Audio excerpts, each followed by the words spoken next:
आप कभी भी सबको खुश नहीं रख सकते। पैसा बहुत है, भरपूर है, और फिर उस पर कमेंट करेंगे कि ये ऐसे।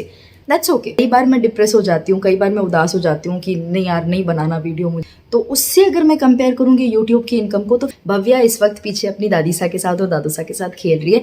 इस वजह से मैं ये वीडियो यहाँ पे बैठ के शूट कर रही हूँ।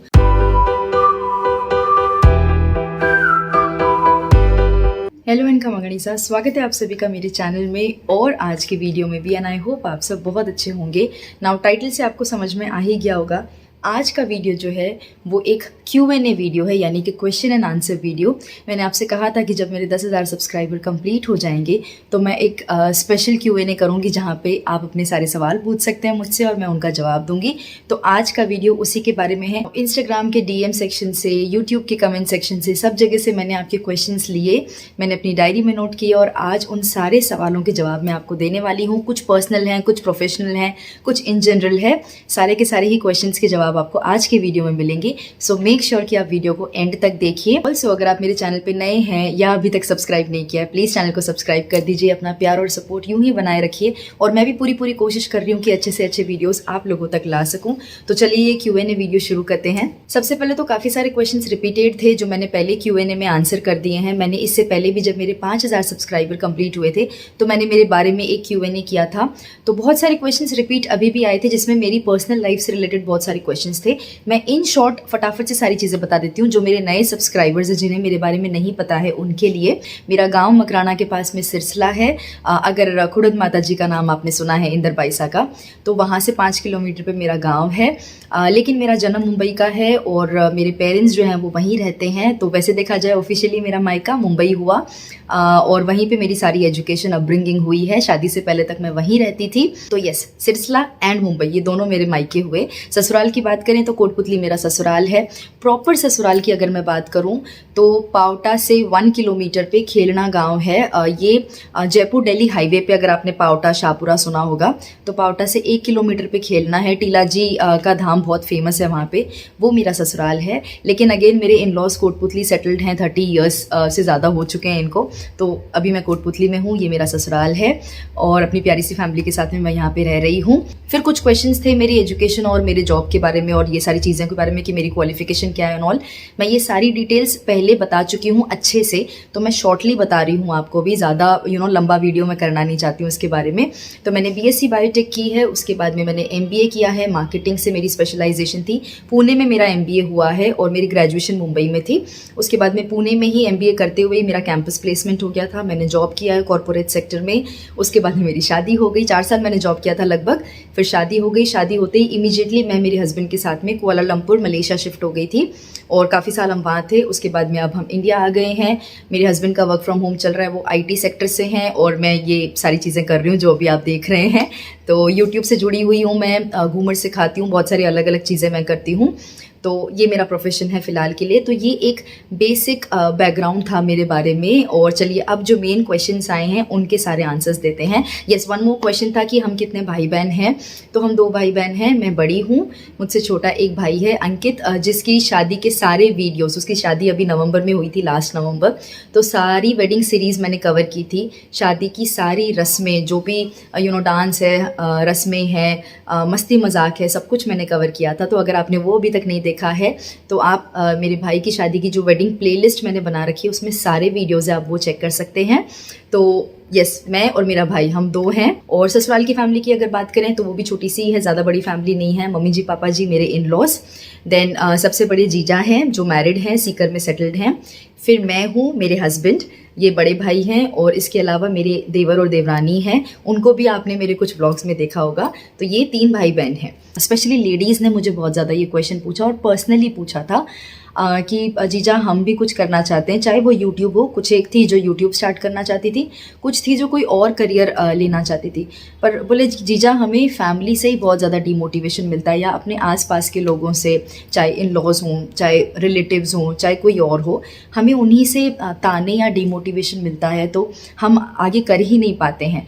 तो आप कैसे कर रहे हैं या आप कैसे डील करते हैं इस सिचुएशन के साथ में। देखिए, इन शॉर्ट मैं आपको ये चीज़ बताऊंगी। मैं बहुत ज़्यादा ज्ञान यहाँ पे नहीं देना चाहती और मैं कोई होती भी नहीं हूँ इतना बड़ा मोटिवेशन या ज्ञान देने के लिए। लेकिन इन शॉर्ट मैं एक कहूँगी कि आपको लाइफ एक बार मिली है, आप अपनी ज़िंदगी के साथ क्या करना चाहते हैं, आप अपनी लाइफ को कहाँ पहुँचाना चाहते हैं, ये आपके हाथ में है। और आप में क्या हुनर है, आप क्या अच्छे से कर सकते हैं, ये आपसे ज़्यादा और कोई नहीं समझ सकता दुनिया में, कोई भी नहीं। डिसाइड कीजिए क्या करना है और उस चीज़ में लग जाइए। आप कभी भी सबको खुश नहीं रख सकते, ये रूल है लाइफ का। समझ जाइए इस चीज़ को। सबको खुश करने के चक्कर में खुद दुखी हो जाएंगे और कुछ नहीं कर पाएंगे।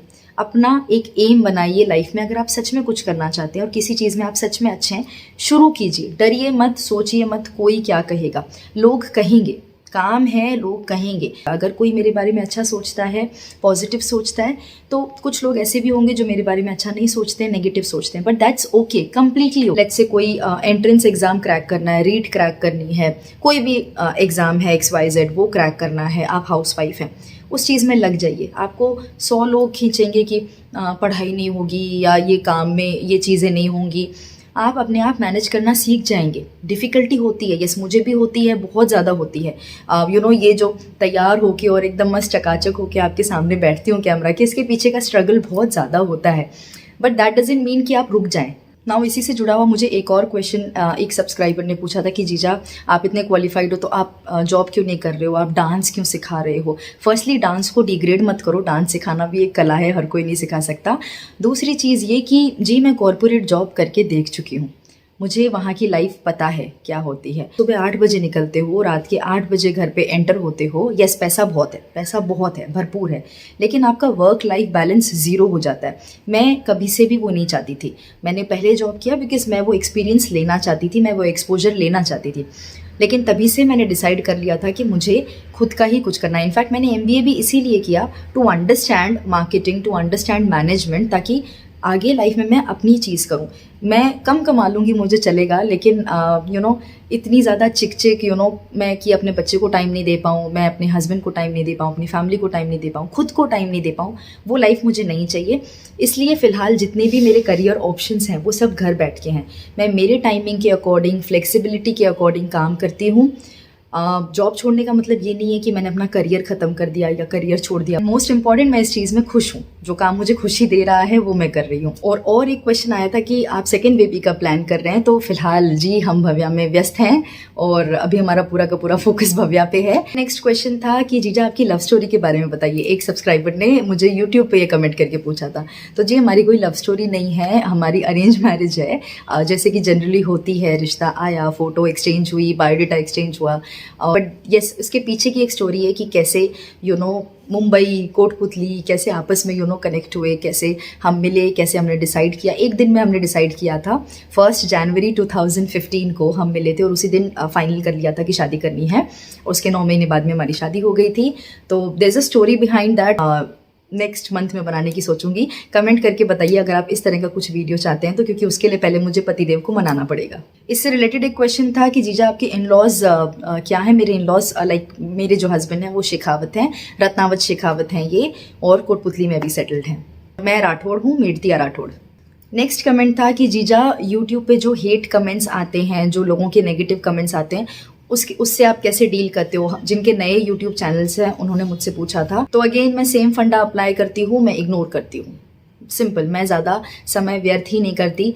और लकीली ऐसा है, टचवुड भगवान की कृपा से मेरे चैनल पे बहुत ज़्यादा नेगेटिव या हेट कमेंट्स नहीं हैं। टचवुड बहुत प्यार है, सब्सक्राइबर्स का बहुत सपोर्ट है, तो मैं उस चीज़ को वैल्यू करती हूँ। और अगर कोई एक दो नेगेटिव कमेंट अगर आ भी जाते हैं तो दैट्स ओके, वो उनका माइंडसेट है। कुछ लोग हमेशा, देखिए वो उनका प्रॉब्लम है, उनके दिमाग में क्या चल रहा है डोंट नो, बट कुछ लोगों की आदत होती है कि अगर 10 चीज़ें अच्छी भी चल रही हैं या 10 चीज़ें अच्छी हैं तो वो 10 को इग्नोर करके एक चीज़ ढूंढने की कोशिश करते हैं जो बुरी है, या एक कमी ढूंढने की कोशिश करते हैं और फिर उस पर कमेंट करेंगे कि ये ऐसे।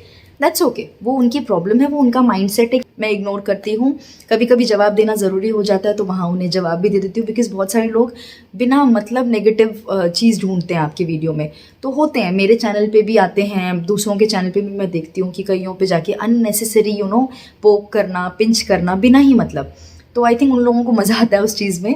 सो दैट्स ओके, ऐसे कुछ लोग मिलेंगे, हमेशा मिलेंगे। और क्योंकि आप यूट्यूब पे हो तो आपको तैयार रहना पड़ता है ऐसे कमेंट्स के लिए, तो मेरे लिए कोई बड़ी प्रॉब्लम नहीं है, ये चीज़ मैं इग्नोर करती हूँ। एक मेरी बहुत प्यारी सी सब्सक्राइबर है, वो शुरू से मेरे साथ जुड़ी हुई हैं और मैं काफ़ी सारे सब्सक्राइबर्स के मुझे नाम याद है। इनफैक्ट एक बात यहाँ पे बताती हूँ, मेरी मेमोरी बहुत ज़्यादा शार्प है। तो उस वजह से जो मेरे पुराने सब्सक्राइबर्स हैं, रेगुलर कमेंट जो करते हैं, मुझे उनके सबके नाम याद है। मैं देखते ही समझ जाती हूँ हाँ ये मेरे पुराने सब्सक्राइबर हैं जो पहले से जुड़े हुए हैं, और जो लॉयल सब्सक्राइबर्स हैं जो हमेशा कमेंट करते हैं। तो उनमें से एक ने मुझे मैसेज किया था कि जीजा आपको नहीं लगता आपका चैनल अंडररेटेड है, मतलब जितना ग्रोथ होनी चाहिए थी या जितने सब्सक्राइबर्स होने चाहिए थे उतने नहीं बढ़ रहे हैं, कुछ लोगों के बहुत रातों रात बढ़ जाते हैं। येस, ये चीज़ मैं एकदम दिल खोल के बता रही हूँ, मुझे बहुत बार बुरा लगता है। मैं अपने हस्बैंड के साथ भी कई बार डिस्कस करती हूँ, कभी मम्मी के साथ भी करती हूँ। और देखिए यूट्यूब में डिमोटिवेशन आता है, कई बार मैं डिप्रेस हो जाती हूँ, कई बार मैं उदास हो जाती हूँ कि नहीं यार नहीं बनाना वीडियो मुझे, क्योंकि इतनी मेहनत कर रही हूँ, फिर व्यूज़ नहीं आते। तो मेरे साथ भी होता है, हर यूट्यूबर, आई थिंक जो कोई और यूट्यूबर अगर ये देख रही हैं तो सभी के साथ होती है ये चीज़। लेकिन वो एक फेज़ होता है। देखिए ऑब्वियसली हम जब मेहनत करते हैं तो हम एक्सपेक्ट करते हैं कि रिज़ल्ट अच्छा है, पर नहीं आता है और उसमें हम कुछ कर नहीं सकते, बिकॉज़ बहुत सारे फैक्टर्स हैं यूट्यूब में व्यूज़ आने के लिए। पीछे जो एल्गोरिदम काम करती है वो बहुत सारी है। कभी कभी आपका अच्छा वीडियो भी लोगों तक नहीं पहुंच पाता, और कभी कभी ऐसा होता है कि नॉर्मल सा वीडियो भी बहुत ज़्यादा चल जाता है। तो दैट्स ओके। मैं जानती हूँ, मुझे लगता है कि हाँ मेरा चैनल अंडररेटेड है थोड़ा सा, जितनी मेहनत मैं कर रही हूँ। स्पेशली ये जो वेडिंग सीरीज़ मैंने शुरू की है, ट्रस्ट मी बहुत बहुत ज़्यादा मेहनत लगती है। तैयार हो फिर वीडियो बनाओ। इनफैक्ट अभी भी मैं इतना तैयार होकर क्यों बना रही हूँ, क्योंकि इस वीडियो को एंड करते ही मैं एक दूसरा वीडियो शूट करूँगी जो वेडिंग सीरीज़ का होने वाला है। तो मेहनत डबल लग रही है, नॉर्मल व्लॉग शूट करने से 4 गुना ज़्यादा मेहनत लगती है, बट फिर भी मैं कर रही हूँ क्योंकि मुझे लग रहा है शायद लोगों को अच्छा लग जाए। तो लेट्स सी, अपनी मेहनत मैं जारी रखूँगी और देखते हैं कैसा रिस्पॉन्स आता है, वो आप लोगों के ऊपर छोड़ रखा है। तो अगर आपको वीडियोज़ पसंद आते हैं इन्हें शेयर भी कीजिए, लाइक कीजिए। बहुत सारे लोग सिर्फ कमेंट करके या देख के चले जाते हैं। यूट्यूब में लाइक एक बहुत इंपॉर्टेंट फैक्टर है कि आपको अगर पसंद आ रहा है लाइक कर दो, वो इतना छोटू सा बटन है उसको दबा दो, मेरे लिए वो बहुत ज़्यादा काम करता है। तो प्लीज़ लाइक कर दिया कीजिए। तो यस, थोड़ा सा मुझे लगता है अंडररेटेड है, बट इट्स ओके, चल रहा है अभी तो फिलहाल। एक क्वेश्चन अगेन इनकम से बारे में था, पैसों के बारे में, कि जीजा क्या आप उतना कमा रहे हो, क्या आप खुश हो अपनी इनकम से यूट्यूब से जो आ रही है। वेरी ऑनेस्टली स्पीकिंग, मेरी यूट्यूब की इनकम बहुत ज़्यादा नहीं है। अगर मैं अपने जॉब से कंपेयर करूं तो कम है। आज के टाइम पे अगर मेरा जॉब चल रहा होता और अगर मैं उस पोजीशन में होती, मैं काफ़ी हाई लेवल मैनेजमेंट पोजीशन पे होती और मेरा पैकेज बहुत ज़्यादा अच्छा होता, तो उससे अगर मैं कंपेयर करूँगी यूट्यूब की इनकम को, तो फिलहाल मेरी यूट्यूब इनकम उससे काफ़ी ज़्यादा कम है, काफ़ी कम है। वैसे आप वीडियोस देखते हो, बहुत सारे यूट्यूबर्स बोलते होंगे कि हम जितना कमाते थे उसमें उससे तो हमारी यूट्यूब से अच्छी आ रही है। मेरे केस में उल्टा है भाई, अभी फ़िलहाल मैं बहुत कम कमा रही हूँ यूट्यूब से। पता नहीं लोगों को क्यों लगता है मैं बहुत ज़्यादा कमा रही हूँ, बट मेरे सब्सक्राइबर्स, मेरे व्यूज़ उतने ज़्यादा नहीं हैं कि मैं बहुत ज़्यादा, मैं मेरे जॉब वाले लेवल पे नहीं हूँ अभी। लेकिन एट द सेम टाइम मेरी जो सेकेंड सोर्स ऑफ इनकम है that is good, which is my dance class. YouTube ने स्पेशली मेरे डांस वाला जो चैनल है अंबिका राठौड़ नाम से, उसने मुझे एक बहुत अच्छी चीज़ दी कि मेरी घूमर क्लासेस शुरू हो गई, जो मैंने कभी नहीं सोची थी कि मैं घूमर करना भी सिखाऊंगी। तो वो चीज़ शुरू हुई, वहाँ पे बैक टू बैक स्टूडेंट्स अच्छे आते हैं, मेरे पास बहुत स्टूडेंट्स आते हैं, बैच चलता है मेरा। मुझे याद है मैंने एक स्टूडेंट से शुरुआत की थी जब मैंने घूमर सिखाना शुरू किया था, तो और शौक़ के लिए शुरू किया था कि चलो सिखा देते हैं। और वो भी इसलिए क्योंकि वो पर्टिकुलर स्टूडेंट मेरे पीछे बहुत ज़्यादा पड़ी थी कि नहीं आपसे ही सीखना है, तो मैंने तब सिखाया था। बट वो चीज़ जो शुरुआत की आज मेरे लिए बहुत अच्छी है। अब आगे शादी सीज़न आ रहा है, बैक टू बैक बैचेस भर रहे हैं, तो वहाँ पे मेरी इनकम काफ़ी अच्छी है, यूट्यूब से काफ़ी अच्छी है। तो that is my second source of income, वो अच्छा चल रहा है। उसके अलावा और भी कई चीज़ें आगे पाइपलाइन में हैं जो धीरे धीरे आपको पता चलेंगी। तो येस, यूट्यूब से अभी फ़िलहाल मैं बहुत ज़्यादा अच्छा नहीं कमा रही, बट येस, किसी दिन तो मेरे 0 सब्सक्राइबर थे, आज मेरे 10,000 प्लस सब्सक्राइबर हैं। आगे बढ़ते जाएंगे, जैसे सब्सक्राइबर बढ़ेंगे वैसे आपका प्यार बढ़ेगा, वैसे इनकम भी बढ़ेगी, आई एम श्योर। तो मेहनत कर रही हूँ, देखते हैं आगे कहाँ तक जाते हैं। लास्ट क्वेश्चन पे आते हैं, विच इज़ कि जीजा आप भव्या के साथ इतनी सारी चीज़ें मैनेज कैसे कर लेते हो? क्योंकि ये स्पेशली बहुत सारी लेडीज़ ने पूछा था जिनके छोटा बच्चा है, तो उनका कहना था कि जीजा हम बेबी और पढ़ाई एक साथ मैनेज नहीं कर पा रहे, तो आप इतनी सारी चीज़ें कैसे मैनेज करते हो? टिप्स दो, ट्रिक्स दो। जी, मैनेज करती नहीं हूँ, मैनेज मतलब करना पड़ रहा है, ये हालत हो गई है, क्योंकि मैंने इतनी सारी चीज़ें शुरू कर ली हैं और अब मैं उन्हें निभा रही हूँ। At the same time Bhavya के लिए तो मैं सबसे पहले क्रेडिट दूंगी मम्मी जी पापा जी को, सबसे बड़ा क्रेडिट उनको जाता है अभी के लिए, क्योंकि उसके दादो सा दादी सा भव्या को संभाल लेते हैं, तब मैं जाके ये काम कर लेती हूँ। लाइक फॉर एग्जाम्पल मैं आपको अभी बताती हूँ, पीछे आप ये देख रहे हैं हरियाली, पेड़ एंड ऑल, ये आंवला के पेड़ हैं, यहाँ पे नीचे हमारा बैक साइड गार्डन है। भव्या इस वक्त पीछे अपनी दादी सा के साथ और दादू सा के साथ खेल रही है, इस वजह से मैं ये वीडियो यहाँ पे बैठ के शूट कर रही हूँ। तो सबसे बड़ा सपोर्ट मम्मी जी पापा जी का है। तो जब भी मैं कोर्स कर रही हूँ या फिर समझो मैं कोई वीडियो शूट कर रही हूँ, तो उस टाइम पे मम्मी जी पापा जी भव्या को खिलाते हैं। तो मैं टाइम मैनेज कर लेती हूँ अपना उस हिसाब से। एंड टाइम करना पड़ रहा है, मतलब सिचुएशन ऐसी है कि मैं रात में भी लेट सोती हूँ, 12-1 बज जाते हैं मुझे। दिन में मैं बिल्कुल नहीं सोती हूँ, क्योंकि जब भव्या सोती है तब मैं अपनी एडिटिंग या अपने बाकी काम छोटे मोटे कई चीज़ें होती हैं वो करती हूँ। जब मैं क्लास लेती हूँ तब अगेन उसके दादो सा दादी सा भव्या को खिलाते हैं। तो बच्चे के साथ में डेफिनेटली अगर आप एक करियर करना चाहते हैं तो you need some support, husband, in laws, आपको फैमिली में किसी का सपोर्ट तो चाहिए, चाहे आपकी ननद हैं, देवरानी हैं, जो भी हैं आपकी फैमिली में जो लेडीज़ हैं, आपको उनकी हेल्प ज़रूर चाहिए, ताकि जब आप वो काम करें तो थोड़ी देर बच्चे को कोई संभाले। फिर एक क्वेश्चन था कि आपने भव्या नाम क्यों रखा, ये थोड़ा सा ओल्ड फैशन है। ये भी मेरे सब्सक्राइबर ने पूछा था कि जीजा आजकल तो इतने नए नए और फैशनेबल नेम चल रहे हैं, तो आपने भव्या क्यों रखा। भव्या बहुत सोच समझ के नाम रखा है, और मेरे लिए ये स्पेशल है क्योंकि मेरे हस्बैंड ने ये नाम रखा है भव्या का। भव्या गणगौर में हुई थी लास्ट ईयर, और उस टाइम पे यस मिड गणगौर की पूजा चल रही थी जब भव्या हुई थी। एंड जो भव्या नाम है ये पार्वती जी का नाम है, तो एक तरीके से माँ दुर्गा का नाम है, तो भगवान के नाम पे भव्या का नाम रखा गया है। मेरा नाम भी अंबिका देवी के नाम पे ही है, तो हमने कई चीज़ें सोची और भ अक्षर से भव्या का नाम निकला था, तो मेरे हस्बैंड ने फिर भव्या ही फाइनल किया, और मुझे वो नाम बहुत प्यारा लगता है। तो यस, मैंने आई थिंक ओवरऑल सारे क्वेश्चंस कवर कर लिए हैं। अभी भी अगर आपका कोई क्वेश्चन छूट गया है, रह गया है, तो मुझे कमेंट सेक्शन में लिख दीजिएगा, मैं वहाँ पे रिप्लाई दे दूँगी। एंड आई थिंक ये वीडियो अभी बहुत ज़्यादा लंबा हो गया है, मैंने बहुत सारी चीज़ें डिस्कस कर ली हैं इसमें, फिर भी कुछ रह गया तो कमेंट में पूछ लीजिएगा। एंड आई होप आपको ये वीडियो पसंद आया होगा। मिलूंगी आपसे कल अपने अगले वीडियो के साथ ही में जो वेडिंग सीरीज़ चल रही है उसमें आप किस तरीके के वीडियोज़ और देखना चाहते हैं वो मुझे कमेंट में बताइएगा।